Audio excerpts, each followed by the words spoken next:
I will tell you what it means. Keep on, yo, keep on. All right, now what we just sung was, I go. I go means that your spirit, God is here. Amen means God welcome. So if God is in your life and God is welcome in your life, regardless of what you call it, if God is in your life and God is welcome in your life, I want you to sing it like you mean it. Here we go.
We're going to try that again. I tore that up. Here we go. We're going to sing the last part. Y'all with me? Y'all with me? Yeah. Ashe, Ashe. Ashe, Ashe. Vanga Lafia. Ashe, Ashe.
Give it up for the bishop. You don't need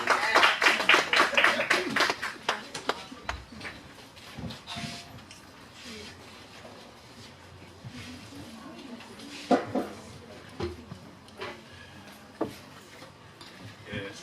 Clap one more time for yourselves. I'm frequently asked the question of how can you mix Kwanzaa with religion? Because our founder, Dr. Malala Karinga, says that Kwanzaa is not a religious holiday. It's a cultural one. Yes. But it's for all religions, Right. not for no religions. That's it.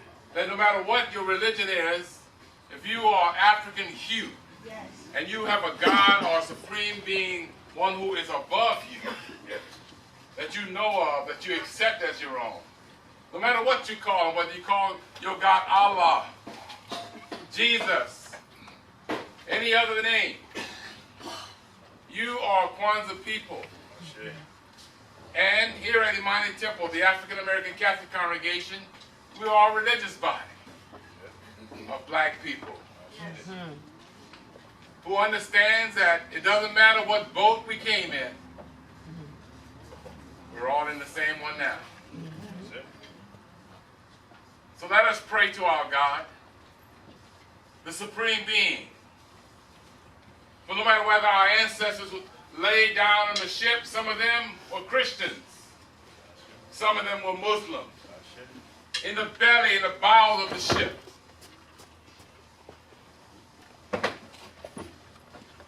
they survived because they knew that there was a power that was greater than thyself. Our people survived because they understood that nobody except for God was greater than thyself. And even though they were shackled in chains, they could not be shackled in the mind. And even though they were stolen from the homeland, they could not be stolen or separated from their God. And we call upon this great God at this time. Let us pray, brothers and sisters. Let us pray. O God of the great origins of the world, the one who was before there ever was a was, and the one who will be when there is no more. The Alpha and the Omega, the Supreme Being, the one who regulates our lives, give it and take it away. We worship you, we praise you, we magnify you right now. We thank you for your presence as it wells up inside each and every single person in this place. Oh Lord God, though we may sleep, let it be but for a moment. For your beautiful Son, and Ruach shall rise again. Oh, come, Lord God, for your continuous presence in our lives. For you have never separated yourself from us, even though we may slip and we may slide. But on this night, we arise again, knowing full well cometh our help. Our help cometh from the Lord, amen? Come on, y'all. Y'all see it? We have an MC today, Takuna El Shabazz, and he's going to be introducing the next act.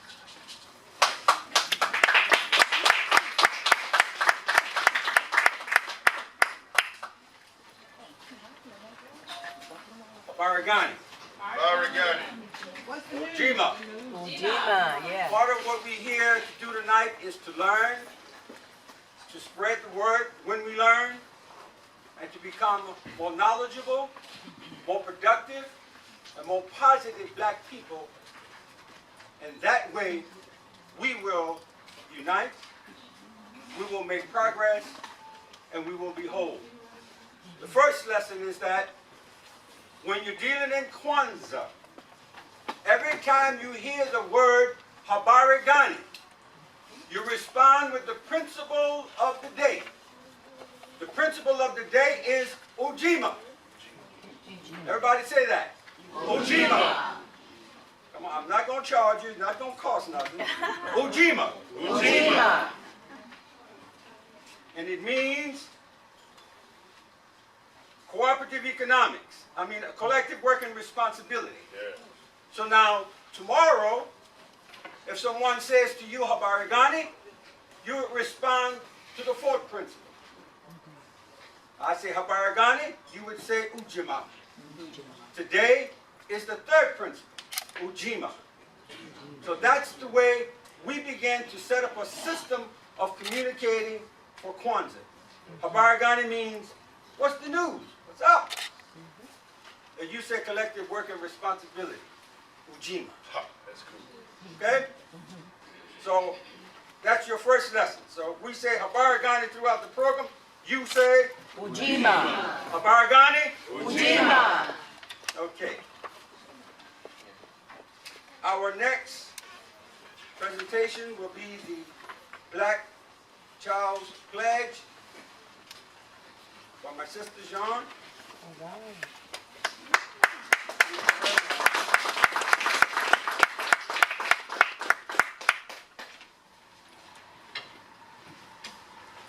Good evening. Good evening. I will be reading the Black Child's Pledge by Shirley Williams. I pledge allegiance to my Black people. I pledge to develop my mind and body to the greatest extent possible. I will learn all that I can in order to give my best to my people in their struggle for liberation. I will keep myself physically fit, building a strong body free from drugs and other substances that weaken me and make me less capable of protecting myself, my family, and my Black brothers and sisters. I will unselfishly share my knowledge and understanding with them in order to bring about change more quickly. I will discipline myself to direct my energies thoughtfully and constructively, rather than wasting them in idle hatred. I will train myself never to hurt or allow others to harm my Black brothers and sisters, for I recognize that we need every Black man, woman, and child to be physically, mentally, and psychologically strong. These principles I pledge to practice daily and to teach them to others in order to unite my people. All right.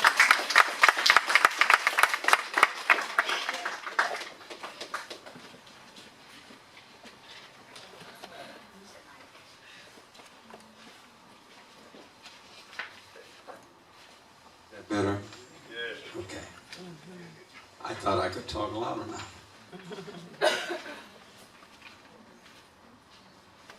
The next presenter will be our brother Corey with a Black pledge that is geared toward more of the adults. Although a pledge is a commitment, and as you see in the substance of what the young sister just read, it is certainly relevant to most of us. Yeah. Brother Corey with the pledge for the adults. Thank you, Brother Takuna. The Black Pledge of Allegiance. If you would at this time, place your hand over your heart and read with me. We pledge allegiance to the red, black, and green of our flag, the symbol of our eternal struggle, and to the land we must obtain. One nation of Black people with one God for us all, totally united in the struggle for Black love, Black freedom, and Black determination. Ashe. Thank you, sir.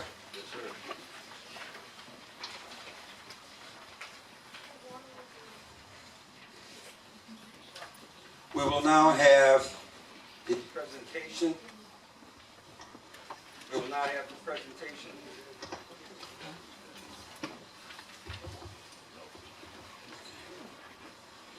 We will now have the presentation of the Kwanzaa table.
expression, dance, conservatory. Give them another hand.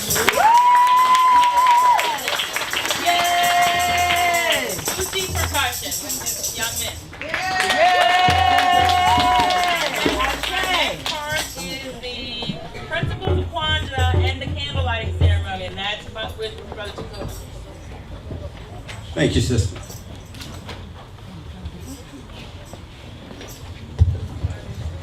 We're going to do this just a little different tonight. I've been to many Kwanzaas over the years, and I think the ultimate goal of Kwanzaa is for us to learn more about ourselves and have a reason and a rationale as to what we're learning. Education is part of the process of Kwanzaa. You see the books here.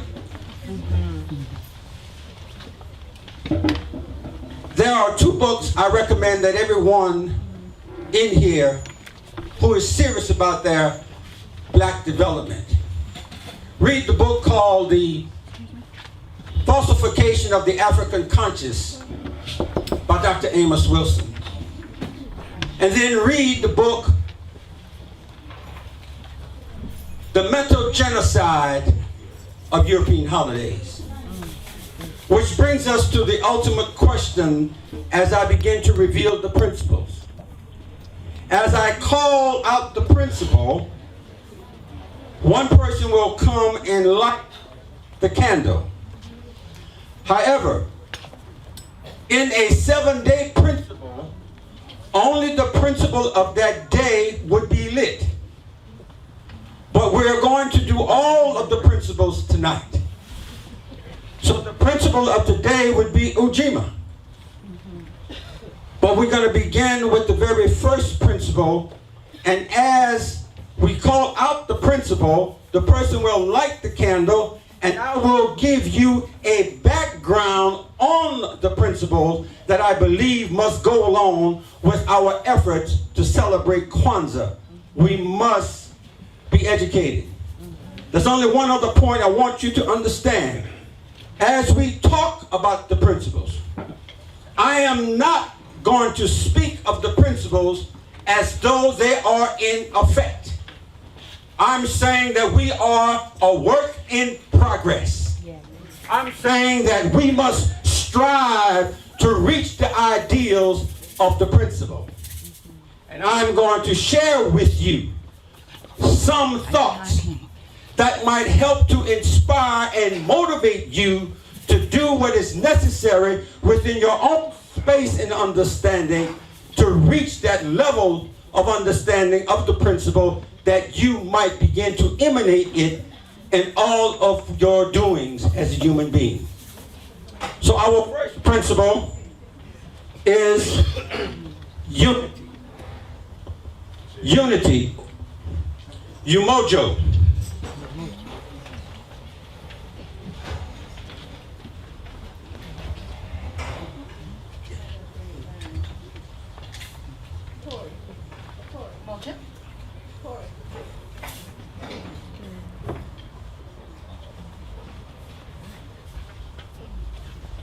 Umojo means to strive for and maintain unity in the family and community, nation and race.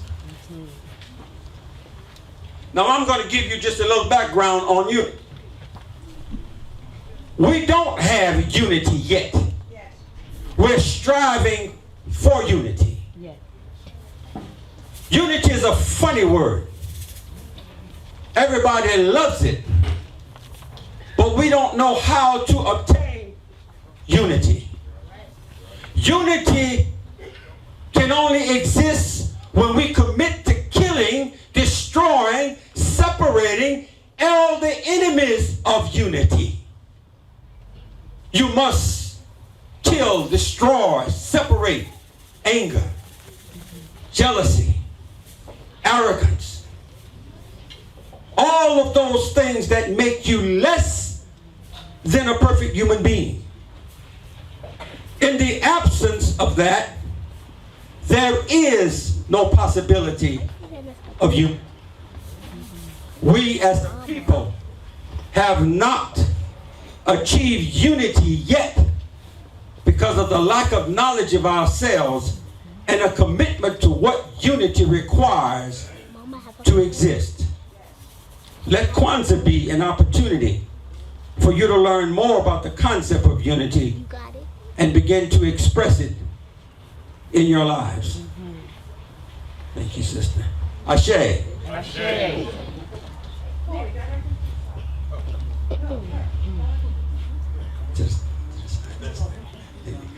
Thank you. Give the sister a hand. There you go. The second principle is Kuji Chagalia, self-determination.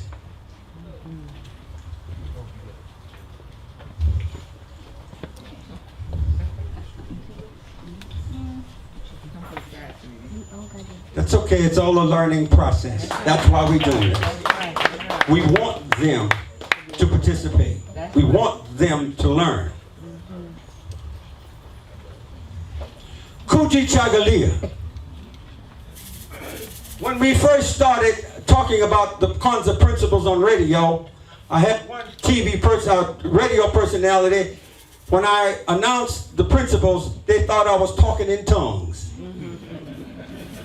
Because we are so alienated to our own languages. And I didn't say language, I said languages. Africa has hundreds of languages, and we don't know one. Kuji Chagalia means self-determination, to define ourselves, name ourselves, create for ourselves, and speak for ourselves. Do we have Kuji Chagalia? Working on it. Do you practice Kuji Chagalia? I'm saying that is something we're striving for, but we have not yet reached. Do you define yourself? No, we don't. We're defined by a system that is alien to our psyche, to our history, to our culture. Do we name ourselves? No, we don't. Most of you in here do not have a black and African name, an ancestral name. We still call ourselves and take pride in being called Bubblegum Billy, Sally Super Sally. We tell each other that your name is Pitchfork. Nicknames. Everything except a black and African name. So you see, the name change is not the problem. The problem is Kuji Chagalia, self-determination. Because self-determination means that you take on your African ancestral names. But we don't do it because the pressure from the oppressor and the uncomfortableness with our natural selves has not yet been reached. So there is no Kuji Chagalia in the naming of self yet. Do we create for ourselves? We can't create for ourselves if we're 90% of the working class working for other people and we don't build for ourselves. So there is no Kuji Chagalia. Do we speak for ourselves? We do not have institutions, organizations, leaders who speak independently for us. We belong at best to an existing system that is rooted in Eurocentric thought, Eurocentric control, and we simply try to be a workable and acceptable minority. That is not a definition of Kuji Chagalia, self-determination, to define selves, name ourselves, and create for ourselves, and speak for ourselves. Do we speak for ourselves? No one does consistently in our black communities, but everyone speaks for us. Kuji Chagalia is what we need. The next principle, Ujima, collective work and responsibility. To build and maintain our communities together and make our brothers and our sisters' problem our problem and to solve them together. Ujima is not possible unless you begin to master Ujima and Kujichagulia. How will you build together if you can't organize together? How can you build your own institution if you do not have the desire to define yourselves? Our next principle, Ujima, cooperative economics, to build and maintain our own stores, shop, and other businesses, and to profit from them together. How many times have we initiated what is called a Buy Black program? And it has failed. Two reasons it fails. Because the government finances a Buy Back program, which means you're not exercising any Kujichagulia, and you want to sell a Buy Black concept to black people who have not yet accepted being black and proud. So how can a Buy Black program exist and be successful?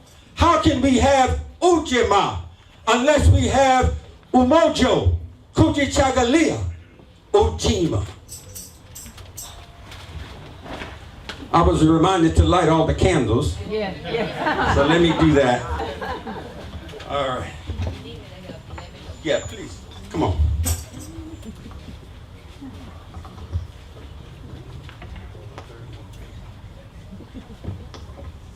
Thank you, sister. Ashe. Ashe. Our next principle is Nia.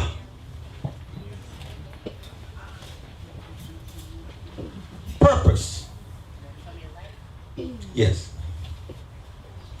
To make our collective vocation the building and development of our community in order to restore our people to their traditional greatness. Purpose, direction. What personal goals do you have? And how does those personal goals are developed to collectively respond as a people, as a community? We cannot negate the previous principles and be clear on purpose. We must have a clear focus, be acceptance of ourselves, be determined, and understand that whatever future brings for us will be at us doing or not doing. Our purpose must be clear. The next principle, Kuumba, creativity. To do always as much as we can, in the way that we can, in order to leave our community more beautiful and beneficial than we inherited. Kuumba. All right.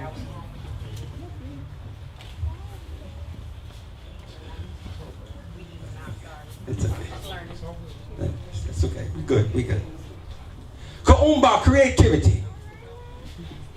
Brothers and sisters, there is no more creative people on the face of the earth.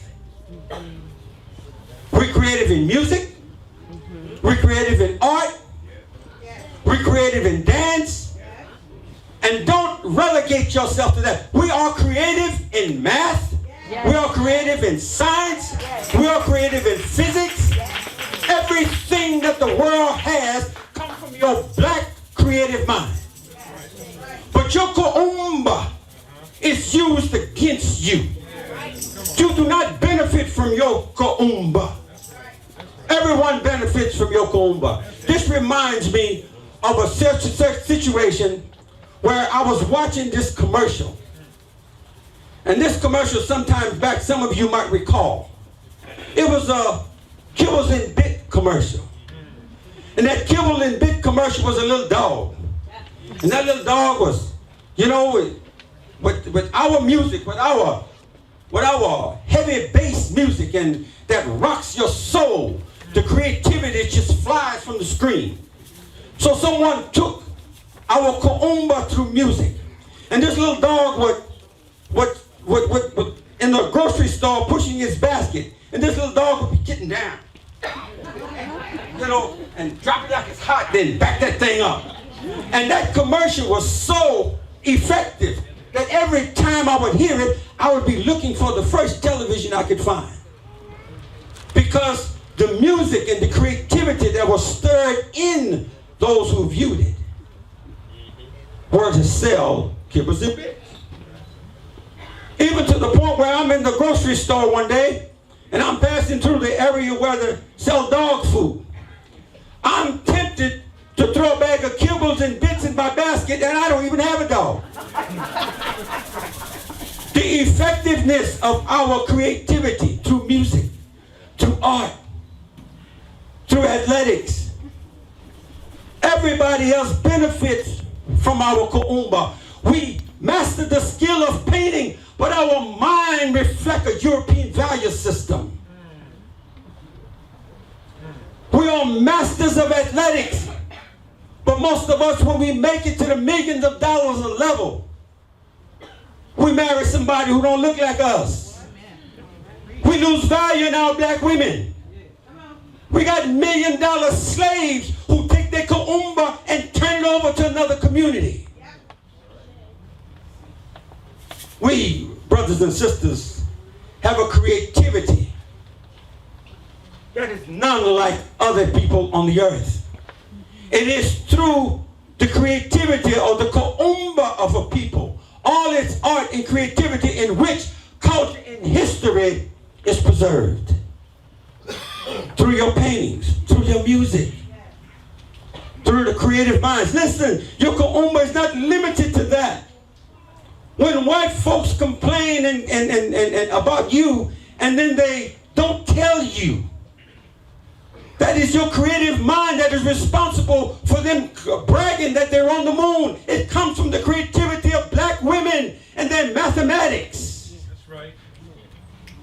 It is your Kuumba That's right. that we need to benefit from economically. The last principle, Imani, faith.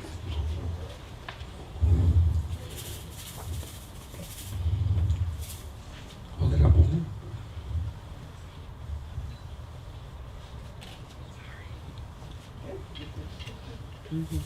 Imani, faith.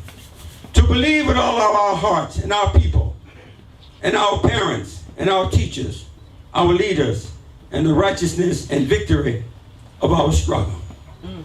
Imani, faith. This institution that is putting on this Kwanzaa is called Imani, faith. Faith in what? Faith is not just the church in the church building. We're going to have real Imani, faith in our community, and do the kind of things when we recognize that religion and spirituality is two different things. Do you know, as a black people, that in America today there are 38,000 black churches, and there are less than 100 grocery stores that are owned and controlled by black people? Yet there are $1.4 million that goes into the black churches each year. $1.4 billion that's deposited in white folks' bank on Monday morning. Yet we got Imani. We got faith. Who do we have faith in? Who are we billing? Who are we supporting? What is the sensible relationship between the understanding of our spiritual development and our God and our economics? The black church is still the most consistent and viable economic institution in our community, but there is no understanding and acceptance of all of these principles collectively to give us the imani that is needed so that we can do what we must do for ourselves, and that is feed ourselves, clothe ourselves, educate ourselves, or we will perish. Brothers and sisters, those are the principles of Kwanzaa. They're designed to create a system. Why a system? Because you have been stripped of your name, your history, your culture, your sense of God. It will take a system to replace that which you were stolen. And why do you celebrate Kwanzaa? That's the first thing you need to understand. When a people celebrate anything collectively, they are expressing in an organized way a world view and setting up a value system that the younger generation is encouraged to follow. They are being inspired and directed. So if we got faulty children, look at us adults. What type of system have we set for them to follow? I say that Kwanzaa is one of the most significant holidays for black people because it does encourage you to do just that. Set up system, reevaluate your values, begin to accentuate and put perspective on what you say, what you do, and do it from a black perspective. Brothers and sisters, those are the principles of Kwanzaa. I want you, and I'm going to leave you with this. No matter where you are or what you understand or what you think you understand, if you were black and African yesterday, you are certainly black and African today.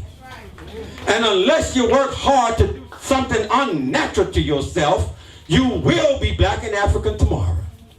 So you might as well learn to love your beautiful black selves. And I say to you uncompromisingly, with a faith, with an imani, with a sense of Kujichagalia. Lasima tuta shinda bella shaka. Lasima tuta shinda bella shaka. Lasima tuta shinda bella shaka. Remember those words. Those are your African language, and it means no matter the odds, we shall conquer. Assalamu alaikum. Ashe. Thank you.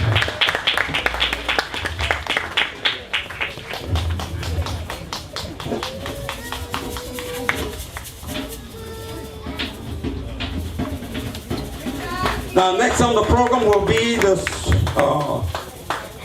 Swati and Kuumba moment. Who is... okay, yes. You will play number 4, so let's see.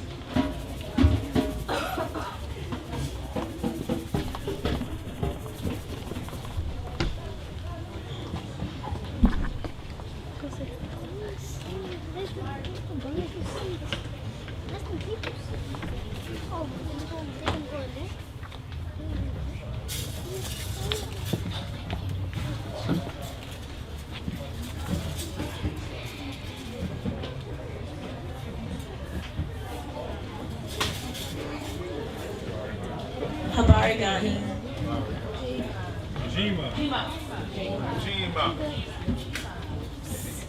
Habari Gani. Christian Onyeji is a notable composer born in Nigeria in 1967 and still living today.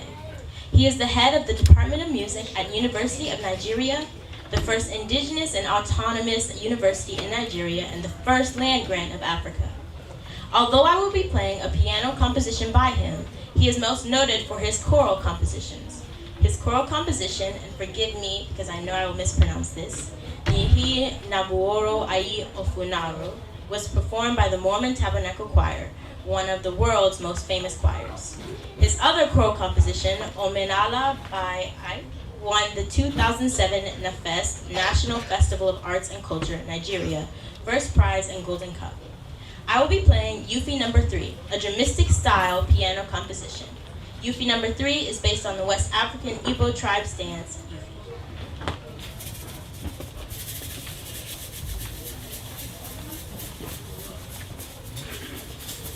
Give her a round of applause before she starts.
Habarigani.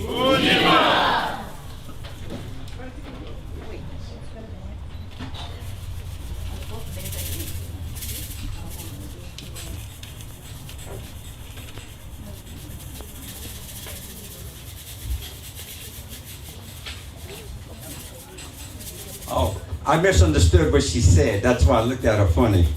She's gonna do Negro Mother, which is a presentation. I thought she said she was a Negro mother, and I was confused. I'm just messing with you.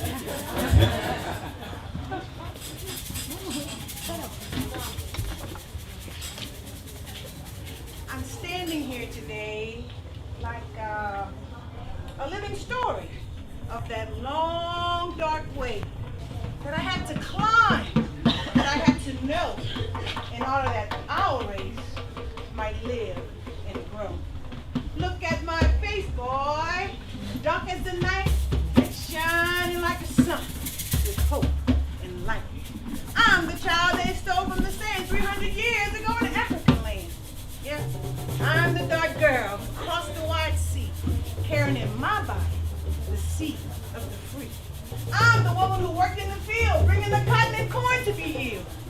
I'm the one who labored as slave, beaten and mistreated for the work that I gave. My children stole away from me. They sold my husband too. No safety, no love, no respect was out there. But 300 years in the deepest south, love put a song and a prayer in my mouth. Love put a dream like steel in my soul. Now through you, my children, I could reach for a goal. I couldn't read then, and I couldn't write. There was nothing back there for me in the night.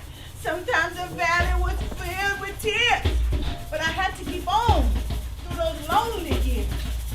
Sometimes the road was hot as the sun, but I had to keep on till my work was done. I had to keep on, no stopping for me.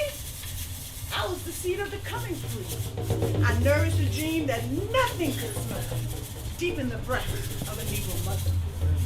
I'd only hoped then, but now through you, dark children of the world, today my dreams must come true.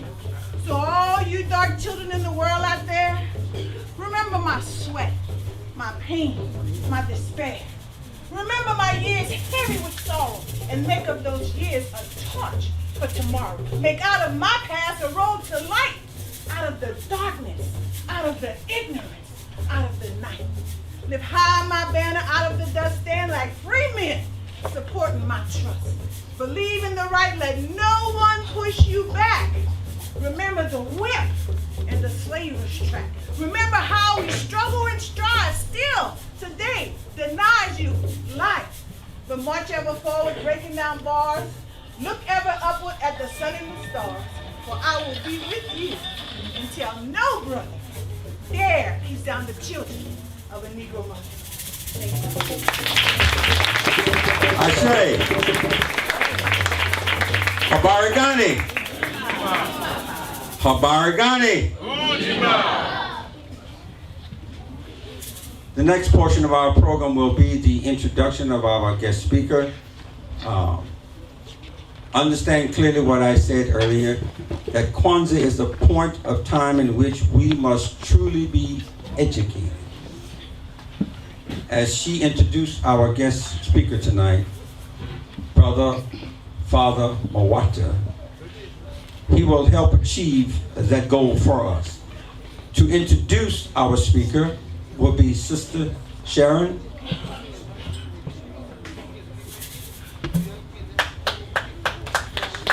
Give Sister a hand.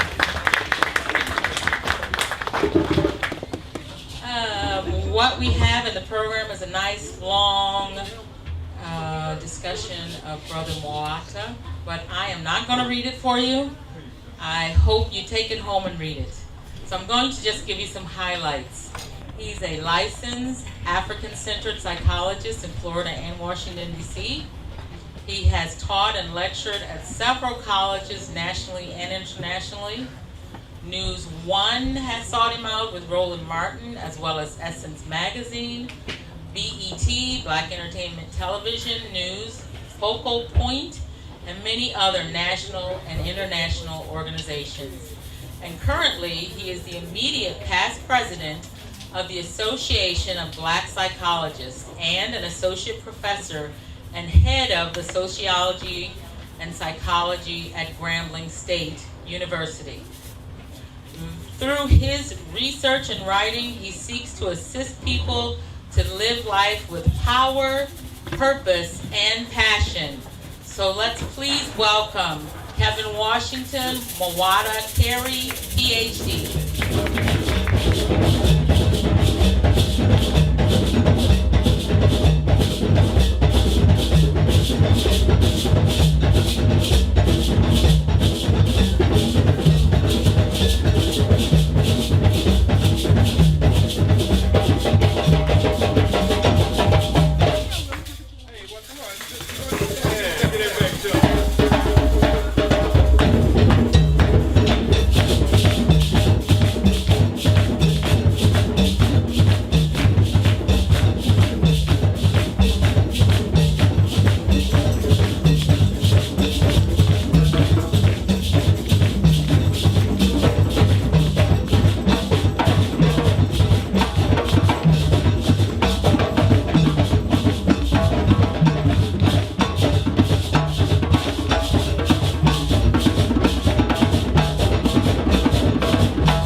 This is a moment, right, in time where we have an opportunity to celebrate ourselves as African people. When do we celebrate who we are in this country? What day? Answer the question. What day? Can we say Juneteenth? Why is that not an African celebration? It is a part of someone else's historical legacy. No one can ever free anyone. How about that one? All right. Some of y'all. Look, I came from Springfield, Virginia. I've been driving all night, 2 days. I'm fired up, ready to go right now. You just don't understand. I'm coming out the gate high. Because this is about celebration. We always celebrate other people's reality. That's right. All right. We give more credence to someone else and ask the question, what's wrong with our children? Well, the issue is, when have we stopped to celebrate who we really are? Right? We give credit. We will cheer and we will yell and we will scream for Smart and we will scream for Saban and we will scream for whoever, Jimbo Fisher. We will scream. We will shout for the teams. We will wear their jerseys. We will have the G and we will have a bulldog and we will have all of those things on. But never stop to celebrate who we really are. Come on, man. And we will begin to own the teams, LSU, and talk about we and us. Ask the question, when have we been included in the legacy of LSU? Right? Where is the understanding of African reality in the context of Alabama? Oh, roll crimson tide, roll crimson tide. Oh, we want to be all about the Bama. But never stop to celebrate who we really are.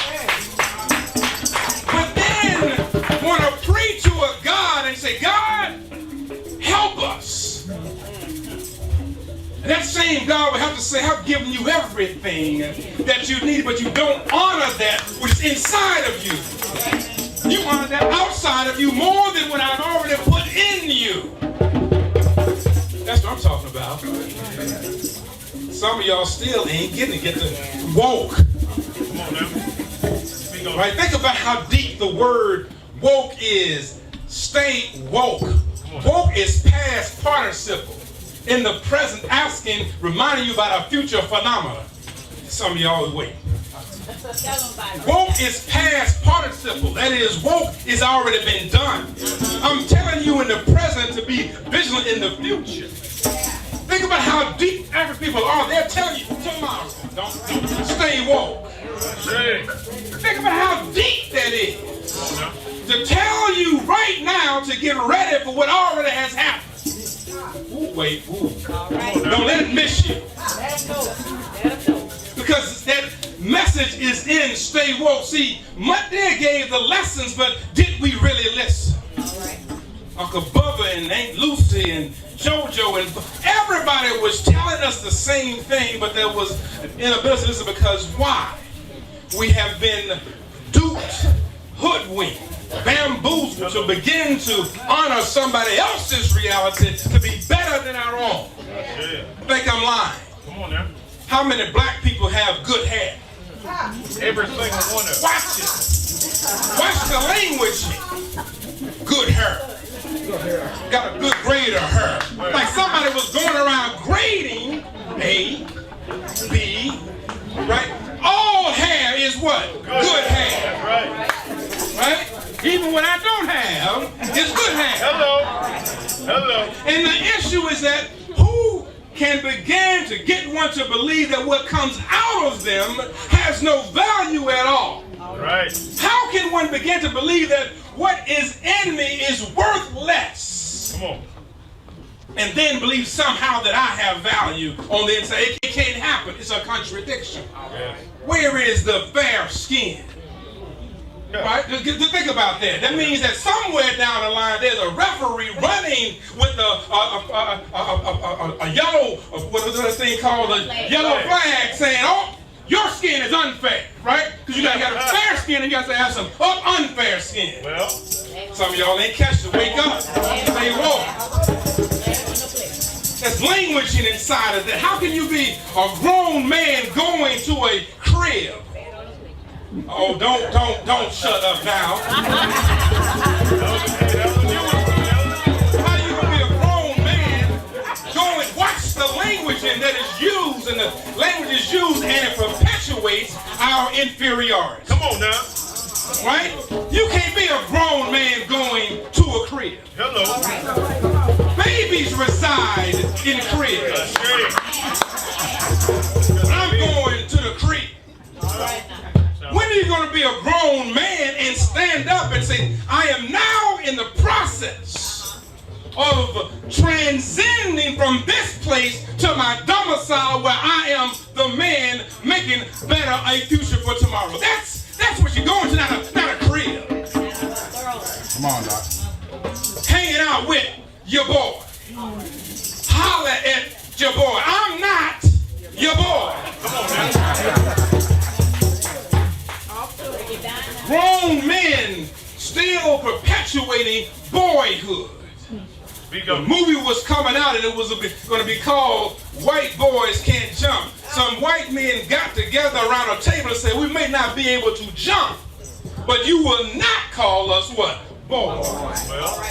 But around the same time, we allowed a movie to come through called Boys in the Hood. That one wasn't good enough. We came back with Baby Boy.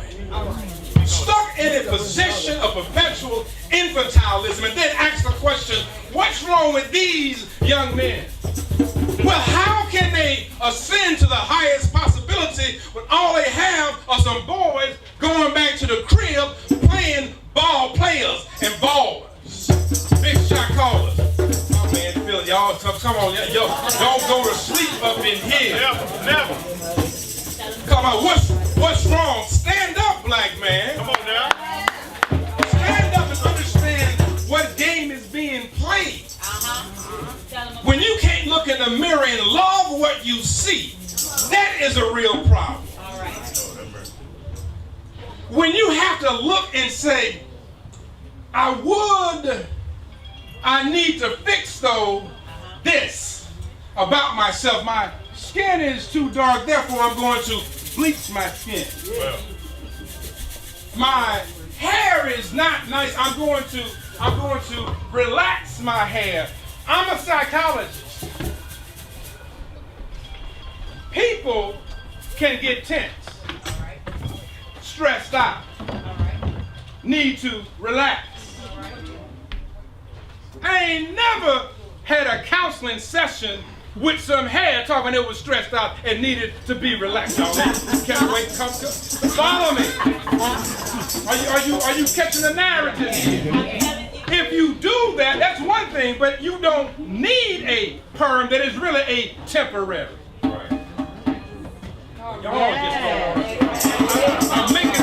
I'm building a bridge. I'm starting from one thing and getting to the next. I tell you, I've been driving and I'm on fire. Because the issue is that when you can't look and love what's right here, the excellence that's within you, the beauty that's within you, there's nothing that you will be able to do to help anybody else. Oh yeah, we were out there celebrating Wakanda forever. We were just Wakanda. Oh, we were there. We were just Wakanda. See the Black Panther shirts right now. The icon, my man came in looking like he was ready to knock some stuff down with the Black Panther cap. I'm looking right now, looking like he's ready to knock some stuff down. That's all right. That's all. He's all good. That's what it's supposed to be about. But what is it about the Wakanda lesson that we may not have caught? Wakanda forever. Was it mythical? Was it make-believe? Or was it real? Come on now. Used to have this piece called what? Is it live or is it what? Memorized. If you don't know what was in the particular flavoring, you may have missed what you're really tasting.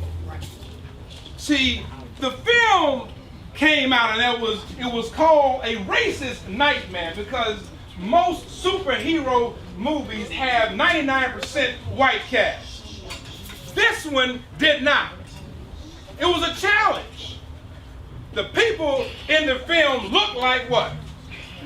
Black community all over again, African folks all over again. Every narrative inside of the film spoke to our reality.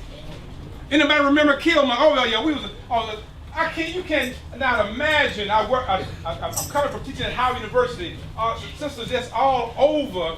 What's my man name? Michael B. Jordan. Oh, Michael B. Jordan. How about the character? I want you to character. Don't get stuck on the muscles, right? That's all cool, right? Don't get stuck there. The character, Killmonger. What did he represent? Right? Who was he? That one who was taken away from the landmass and separated from what he knew and not been allowed to reiterate back into a space and be at home. I've gone back to Africa a few times, and the first time I went back, it hurt my feelings. Went to Ghana and I went to South Africa first. It was a whole other route. I'm not going to that one. We'll talk about that, put me on the side. When I went to Ghana and I was reminded that I was a black American. You're a black American, and it was puzzling me because when I'm in America, I never feel like I'm American. It feels like I'm always, that's what Du Bois says, what? Two warring souls, double conscious, trying to figure out how do I function in this space? Right. There I was told that you're black American. So I was not accepted. Killmonger represents that reality. Think about that. Hold that character in your head for a moment. Think about the other character. Think about Shuri. Shuri was the scientist, is that correct? Hello, y'all. My brother said the creativity of a people dance.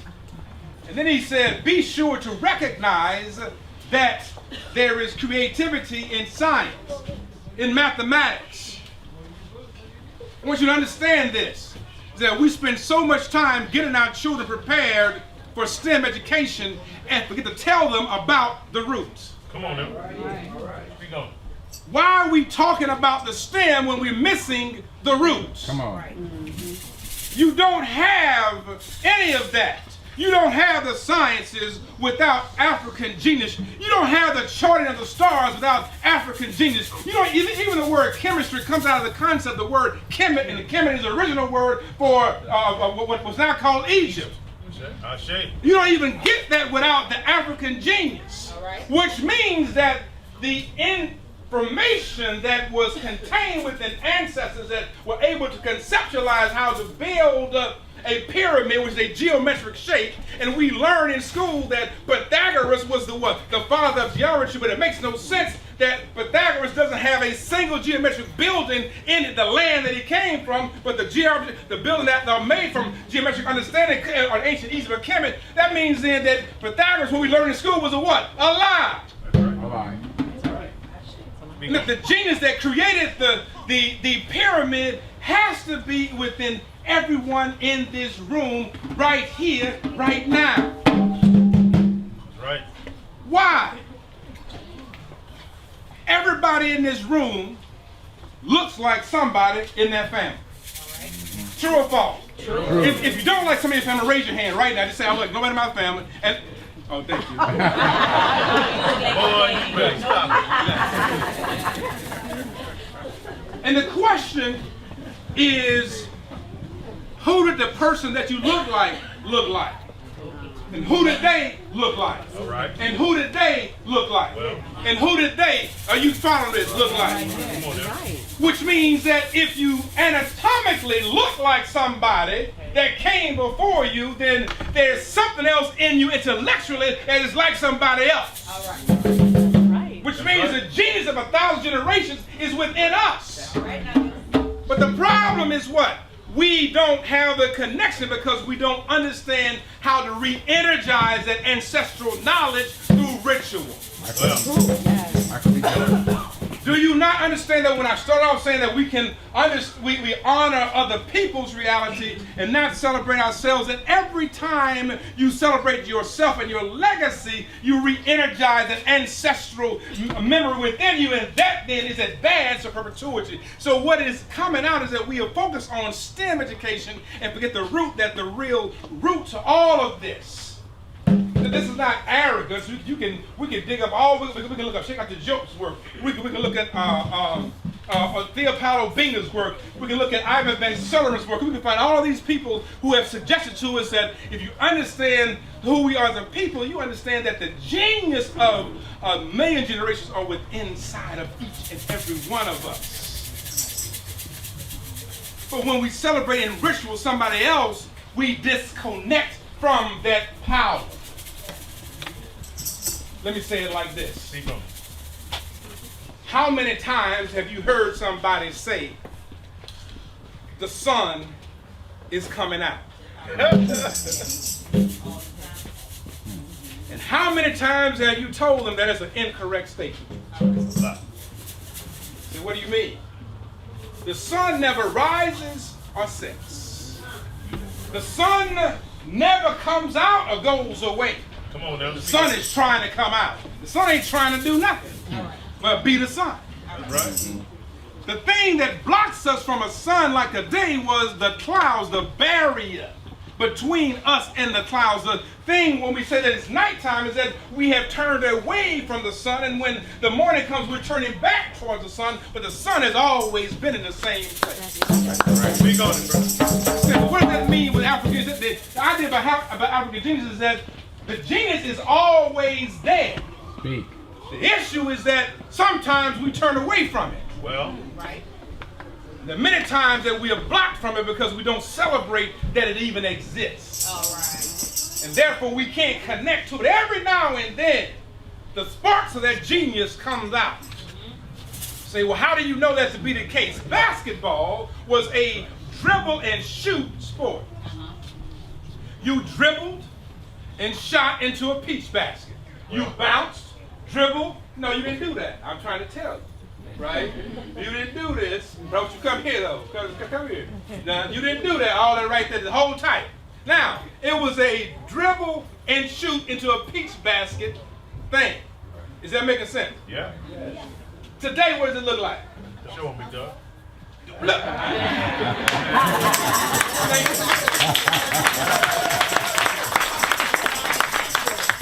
The difference is that that's the African genius, right? That changed it from dribble and shoot to you can go behind the leg, right? How can you?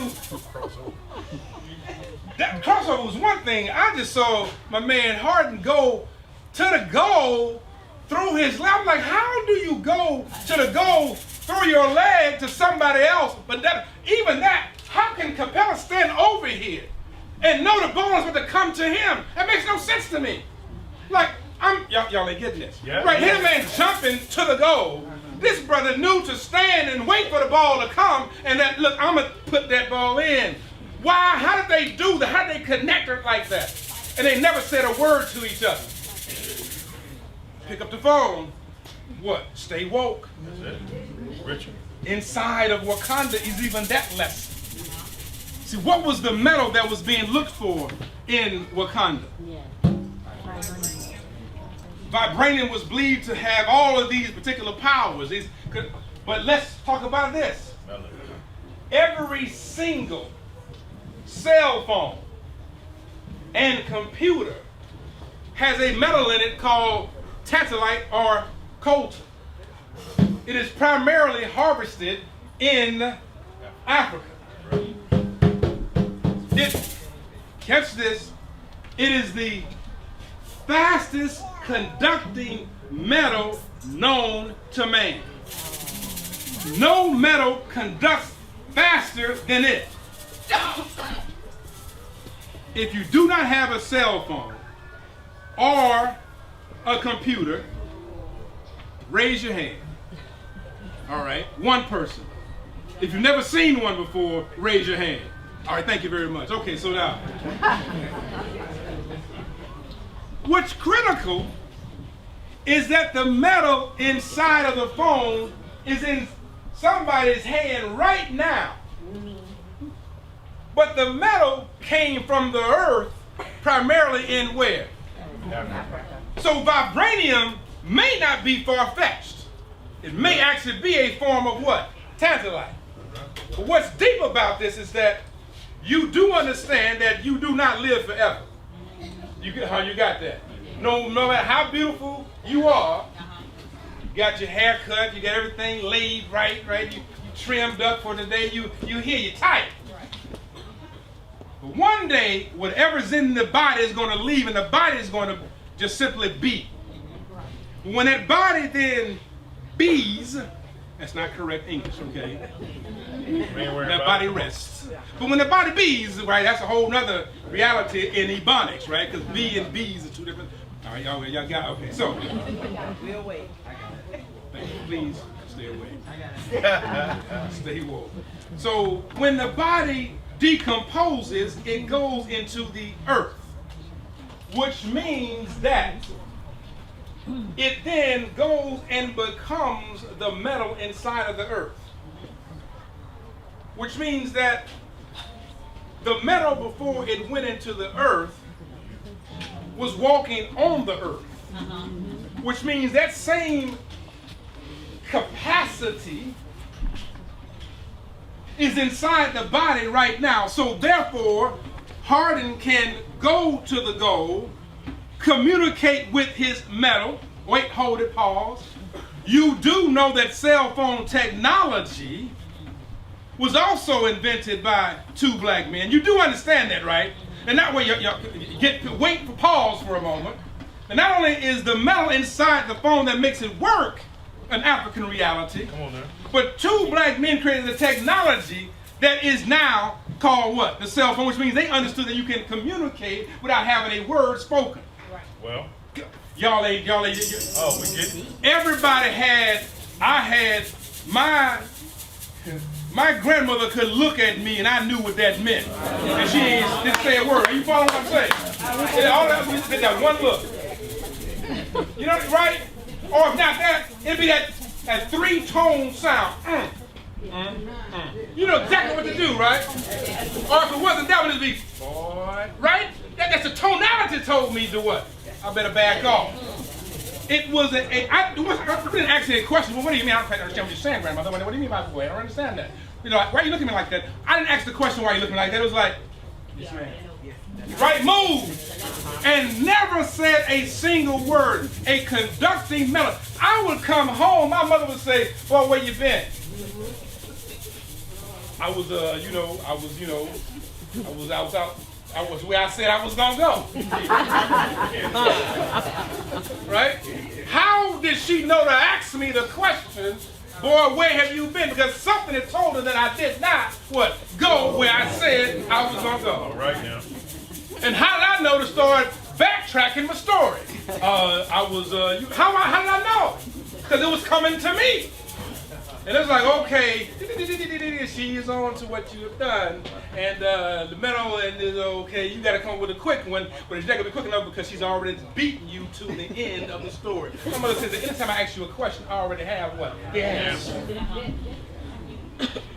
The point is that what we have failed to recognize is that the metal, the genius of us, has been there for perpetuity, and as Baba said, others have learned to master that particular genius. They have mined the resources and they have gotten wealthy off of it, and there is no economic system that we benefit from using our collective genius. Follow this one. If Harden can pass the ball without looking to Capella, who made the money in the NBA on that day? Are you check me for a moment, right? Who made the money on that day? Owner of the team. Right? Wakanda tells us that if you can control your vibranium, if you can contain it for a moment and then decide how you want to met it out, you can build an economy around it. But we give our metal away and are excited when somebody applauds for what's happening, but the issue is that they know what's there and we don't.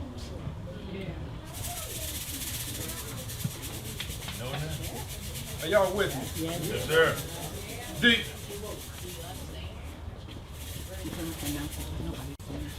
The highest grossing export this country has is what?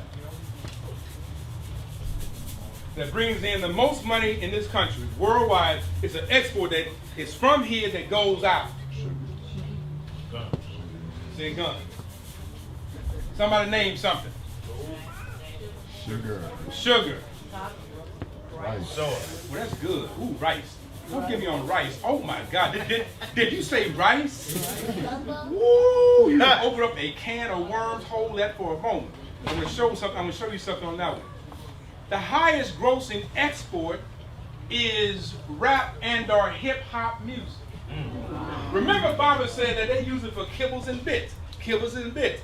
I'm gonna give me some kibbles and bits. Kibbles. That was a commercial. I knew what he talking about. I was like, yeah. I'm ready. Right? Highest grossing export. Where does it come from? It comes from the genius of African people. I have not been to a single country where there is no one engaged in rap music. I have been to Amsterdam, South Africa. I met one brother who was rapping Tupac word perfect, and we could not speak English together. Do you understand what I'm saying? I didn't know his language, he didn't know my language, but he rapped Tupac word perfect. I'm saying, how did you do this? He says, because I am so-and-so. I am the son of so-and-so. Who was the son of so-and-so? Who was the son of so-and-so? Who was the son of so-and-so? Who he named, and the guy said, wait, he don't hear all that. The guy named 7 generations in front of me that he was forced to stop at 7. You want to know why he did that? How he could rap Tupac word perfect? Because he knew who he was. He celebrated who he was. I said, how do you know this? He says, because I am the son of. He didn't say because I read, I listened, I studied, right? He says, because I am from somebody. Our children, can they name 2 generations back? Yes. Can they name a celebration or a ritual? But can they understand the various candles here and what language they are from? And why they are done, and why the colors are the colors that they are, and why they're lit in certain organs. Do they understand that? I bet you they understand who Santa Claus is. All right. Well, Watch. program. He sees you when you're Sleeping. He knows when you are Awake. He knows if you've been Bad or good. So be Good. For goodness sake. Memorize. Program. The first candle is called Mojo. Second candle is called Kujaki. Wait, hold. Why am I hearing grown folks, not children? All right.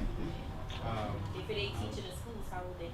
The issue is, if it ain't taught at home, how will they know? Yep. I tell you. I'm with you. I'm a high five you.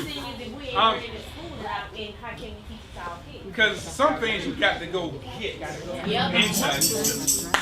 Thank God you're here. When my mother heard of Kwanzaa, she said, well, I've been doing it all my life. She doesn't call it Mojo. My point is just that. The values are reinforced in a cultural perspective. How are we going to challenge, and the reason why it's important what you just said, is how can we have them to challenge the values outside of them when there's nothing inside of them to be an antibody against the toxin coming into that system? Gotcha. The reason why we can get sick from some virus is because we don't have the proper antibodies to fight against it. The antibodies against cultural imposition are cultural values that come through ritual. I didn't learn this in school. How about that? Come on now. I heard somebody say something. It sounded stupid to me. Kwanzaa, is that some kind of black Christmas? That was my first introduction. Want to be clear, it wasn't like I was woke. It was like, hey, oh, that's some old black, where you want to be black and all black, super black, black, right? What all that black stuff is. They don't need black on black. Right? All that. I was black on black criminality. I was killing something. And then I said, Malana Karinga, then Kwanzaa, and then I said, wait a minute, the values, okay, and then I read something, and then I said, oh, it started in California, and I kept reading and studying and reading and studying and reading and studying. I said, okay, I'm getting this. So it's not new, it's old, it's ancient, it's a revitalization, it's in me. Let's celebrate it. Let's bring it to the forefront because I'm celebrating something every single year. Remember I told you about Santa Claus? All right. Right? What can Santa Claus do? He can deliver your presents.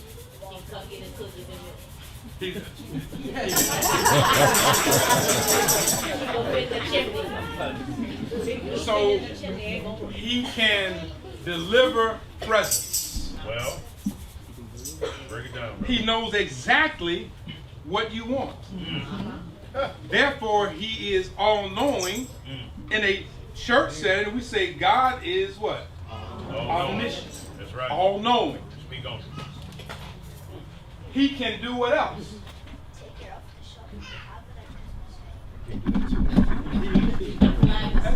That's deep. He can fly a sleigh. When he fly a sleigh, hold on, stop. He can fly a sleigh around the world. We say in a church setting that God is omnipresent. Then he can command 8 tiny reindeer to lift up out of that. I have seen a lot of things happen. I've seen horses do some amazing things. But I ain't never seen a 4-legged animal lift up out of the air. So somehow this Santa Claus has power, therefore he is omnipotent. Well, so the very values that people have identified with in church with a God concept, they have attributed to a Santa Claus for December 25th. Well, they ain't never changed. The same person. Same, right? Same, he. Like one person doing all of that. So he has all power. He's all-knowing. And he's everywhere at one time.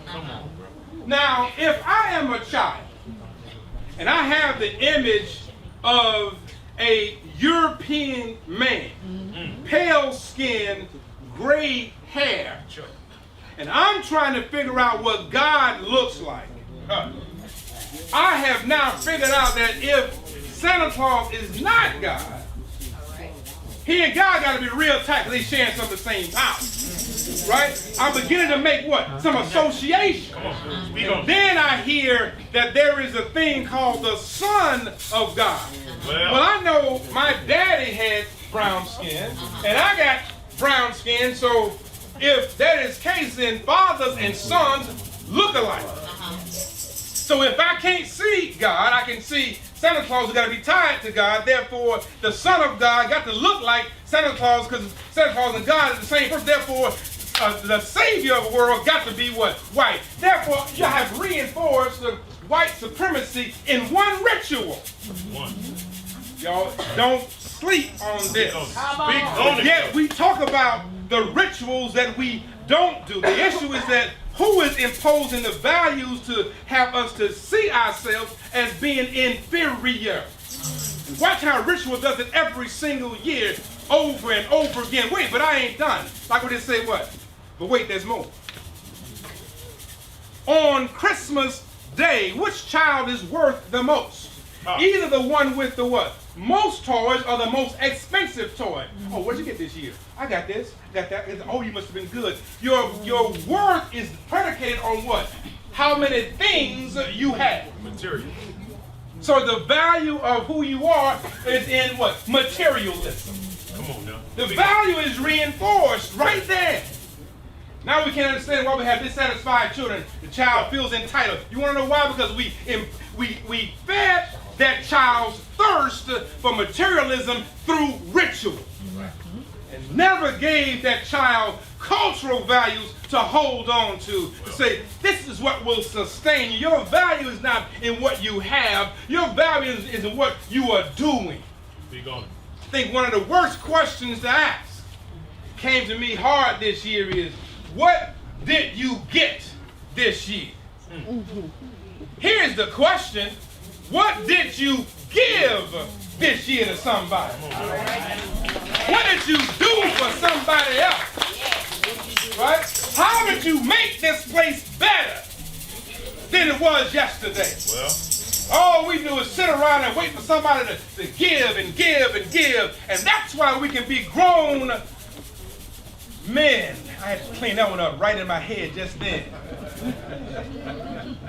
Who go back to cribs and are boys because we have been infused with some values that have us as perpetual children waiting to be nursed by somebody else. That's why we can be grown women and fixing stuff that's not broken. If it's not broken, then you're not fixing it. Oh, don't get quiet. You can't get them done when they already are done. come on now. I'm getting my nails did. No, your nails, do you know that when my child, both my children came out of the womb, I don't know about y'all, I'm talking about mine. When they right, came out of the womb, that they had 5 fingers with fingernails on them out of the womb. I was amazed at the nails on their fingers. I mean, there ain't nothing I can do to them because whatever they needed, they came out of the womb with. Come on now, speak So on I'm it. not doing nails, I'm just simply doing something to them. Are you following? Yes. But if you can't honor that which you have come into the space with, how do you expect to ever receive the power that you really have to exemplify to make this space better? So we always ask the question, what did you get? The question, what did you give to somebody else? That came from the best of that is within you. Did you share something? Oh, we can share some negativity all day long. All right. Oh, we can talk about somebody this and that. All right. Oh, you look crazy. You look, oh, you're so, we can go all day long, but I guarantee you this one thing right here. Everybody in this room can look in the mirror and find some issue with how they look. Well, I don't care who you are. keep going. You look at it, you know what? My eyes kind of funny. I got one of those, right? My ear. Well, everybody can do that. Yeah, I don't care. All of us do it. I just wish, I walk funny. All kind of stuff. We can do that. So we don't have to go down and have a list of the things that are faults about who we are. The question is, what is the genius within me that I've been born to manifest in this space at this time? Why am I here on this journey? That's the question that needs to be asked. How about applauding somebody around that issue on this day? Ooh, you look stupid. All right, I look stupid, but I ain't. Right, you follow right. You got to understand that we can pour that in. We sit around waiting for some negative. Sinbad, the comedian, says that black people are the hardest people to do comedy for because they come to the comedy show saying, I bet he ain't gonna be funny. Right? How you gonna come to a comedy show that's designed to help you to laugh and you say, I bet he will not make me laugh? Are you right? Do you know how you get there? It's from mental conditioning to always see yourself as inferior. We've all been bitten by the same snake. Human trafficking, right? So when we put the right language in, we change the entire process. Right. And so we keep using sanitized language to describe a very horrific phenomenon. So it's not a middle passage. It wasn't walking down a hallway. It was a walk of hell. That's what we talk about them often. So I think we do somebody else a grave service by trying to sanitize and clean up the language to make it sound good, when in reality it was nothing good to talk about. So that's a whole other thing. So it wasn't for me in a plantation, but it was an internment camp. One guy says, I call it a prison, a penal institution, because people held in captivity against their will, made to serve somebody else. I don't care, I don't know what you call it, but to me that sounds like imprisonment. Angola does exist down the road. That's all right. So, and Angola was a farming place, and it still is what primarily farmers would engage in farming and animal husbandry. Am I lying? If I'm lying, somebody just hit me with a brick and I'll fall out right here, right now. Nobody hit me, therefore I'm just telling the truth. So let's keep it rolling. So the issue we have to understand then is that Drayton Plantation was there. the economy in South Carolina was faltering because they did not have any particular crops to harvest. So they said, you know what we should do? We should go and get these African people who know how to engage in the process of understanding rice, and we should make them work for us. Are you following what's happening here? Work for us. Look, I'm pushing them around. Somebody, a parent, getting mad right now. And so I'm just showing you that if you ain't getting mad, something wrong. Right? And so what happened is that there was this process by which individuals were forced to serve someone else and use their African genius for harvesting rice. Now, let's catch this for a moment. I'm going to give you the end of the story. The end of the story is that the rice was called South Carolina gold. You do understand then that gold meant that it was something of worth and value, and that the genius of African people saved South Carolina, saved North Carolina, saved other parts of the United States with the genius of African people. Somebody ain't catching that one yet. The issue is that Africa saved the entire United States, especially on the East Coast, from understanding how to harvest the rice. But it sounds very good, but it was not a very good story, because what they had to do is that they had to figure out how to get the water from the ocean to come into the particular land to make the ground wet. You could not have salt water coming into the land, because if you had salt water come into the land, it would destroy the crops. But wait, I want to ask you this question. If there is some marsh land, there is some ocean, and there is this dry land over here, what do you think is in this marsh land right here? How about, can we say some alligators? What else can we say is in this marsh land? How about some water moccasins? How can we be clear about something? That this individual, are you back now? Not only was he forced to engage in the process of harvesting and working, but he also had to be on the lookout on every single day for a water moccasin or a particular alligator coming to bite him. Guess what? There was no particular antidote for snake bite. So therefore, when one was bitten by a snake, what happened? Oh man, damn, that's you. Think about that. That we out here working together, and all of a sudden he's bit, and I got to say, oh man. Next man up. Okay, I'm going to tell you about what just happened, and we got to keep it rolling. Right? So these brothers and sisters came from the continent to harvest what was called, South Carolina gold, under conditions where they were bitten, they were killed, they were sodomized, they were brutalized, and yet nobody stopped to give them credit whatsoever. So you this way. So somebody ran away. That was called drapetomania, by the way. That means he had mental health disorders. That's good for another meal too, right? So you ran from home, ran from the plantation. You flee from home madness. Like, no, that's not madness. That made sense to leave. You get up, I'm tired of man grabbing me. Mental disorder. So here you have a situation where you need to know if what salt is coming through. Get down there, taste that. Think about that. Wait, you don't understand. I told y'all that it was muddy. It was dikes. If you didn't die from a snake bite, an alligator, this interior is in the water. Yeah. But I need you to taste this to make sure that what? No salt is coming through. Right. Somebody has the mitigated gall to want to call them a slave master. That's a terrorist. That's right. That's right. Right? The language is off.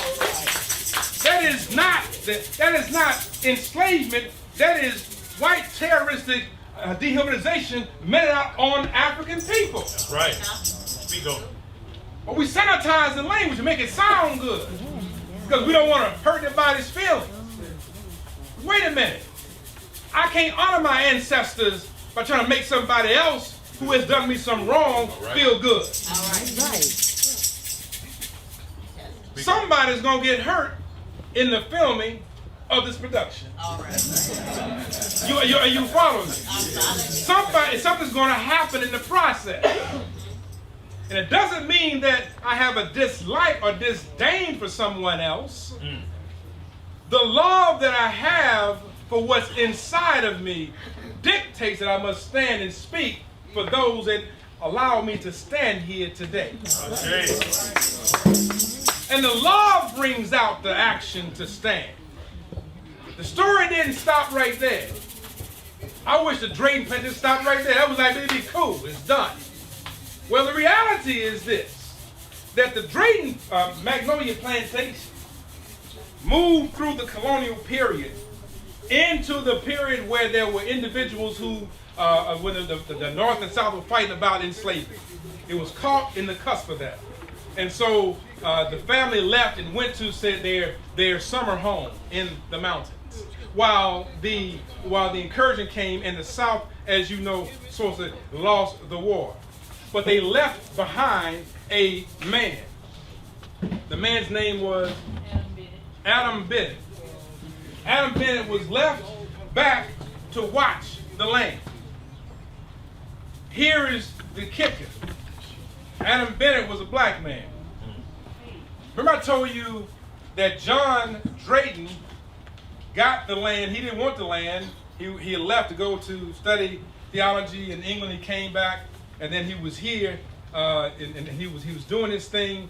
He had gotten sick. He met a woman when he was in school who didn't like to be around the horrible slaves, is what she called them. They were ghastly and unattractive, and so he had a woman that he loved in conditions that she didn't really like, and he was torn between all of that. And so what happened in part is that he got sick, had tuberculosis, and so he was about to die. And so Adam Bennett brought him outside and say, listen, let me show you how I garden, how I do this, how I get into the soil. And so he was building out this particular garden, beautiful steam garden. Right now, if you look it up right now, you will see that the Magnolia Plantation is this beautiful garden known to have grown the first azalea ever in this country, among some other things. And so as John Drayton began to work in the soil, he began to get better. Within 3 years, he was healed, and they built everything out. Fast forward to this. Let me catch up on something right there. Adam Bennett not only knew how to garden, Adam Bennett understood the value of the land and the healing properties therein.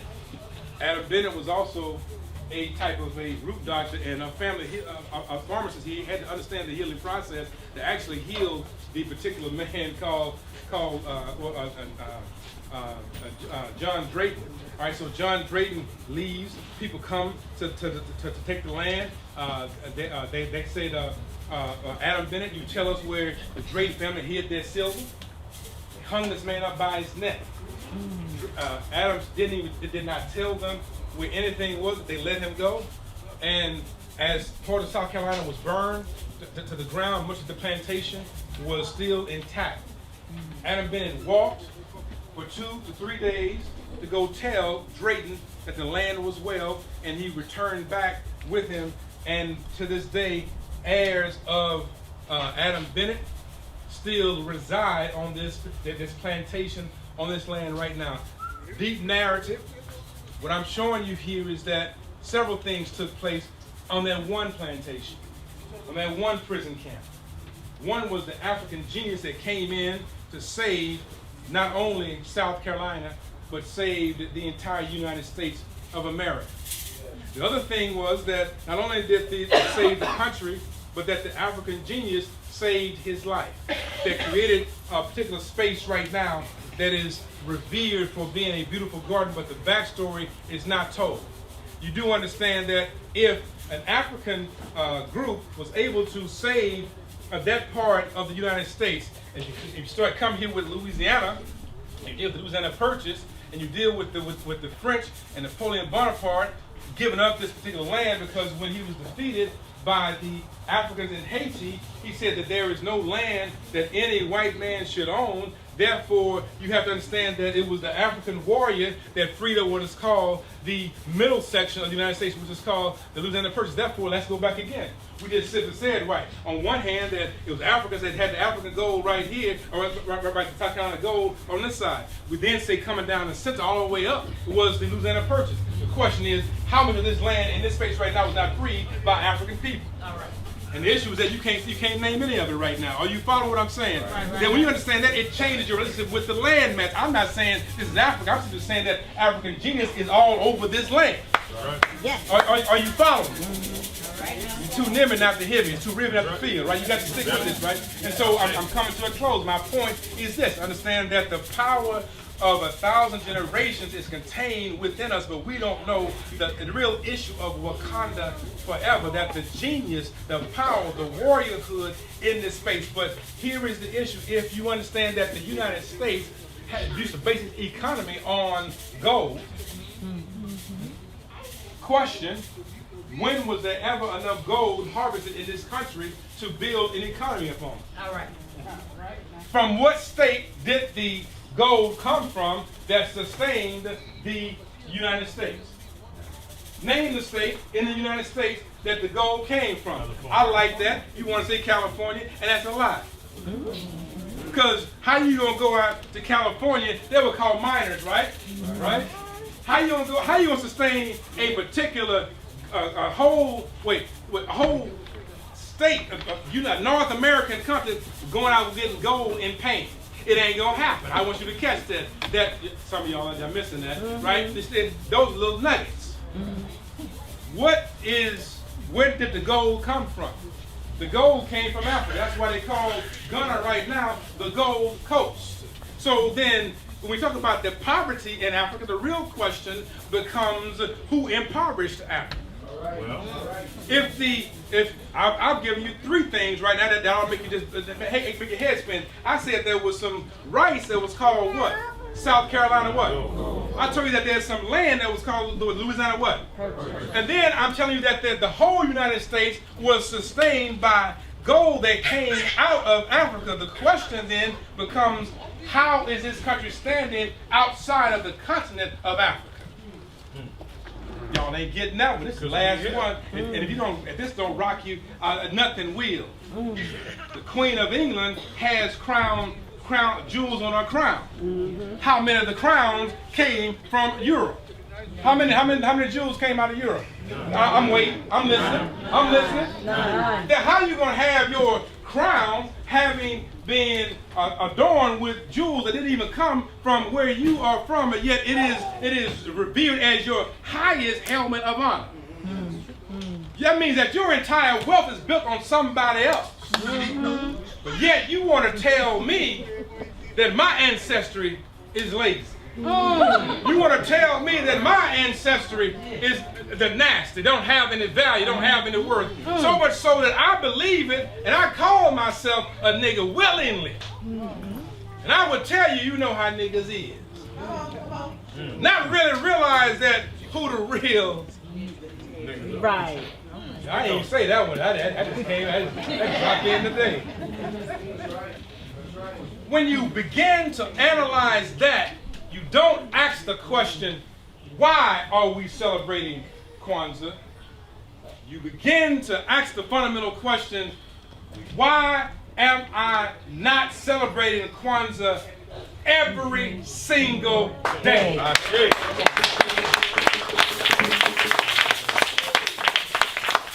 And you don't have to celebrate Kwanzaa by doing all of this. Some things you need to do for yourself. To look in the mirror and do a libation to yourself. How about that one? Look into these eyes and said, these eyes, I thank them because they have been here for eternity. I will use them properly on this day. This body has come to me from somebody before me, and I thank. How about that libation every single day? Unapologetically standing firm, knowing that I cannot be defeated because I am the what? Seed of a seed of a seed of a seed of a seed of a seed of a seed of a seed of the seed. Come on. Because where the first seed comes from. So I can't be defeated in the now unless I surrender everything within me. Right. So it is not why. The issue is, why are we not, and when are we going to step up our game and do it SUMO, some more? Come on now. Are you following? Yes, yes. Where is the African genius? The African genius is what? Within. Where has it always been? Within. It's always been within. When am I going to release it and let it out? I'm going to let it out every single day because it's in me to do that. If there is a book to be written, I will write it. If there's a song to be sing, I will sing it. If there's a cure to be created, I will develop it. If it's something to be done, it's in me to do it right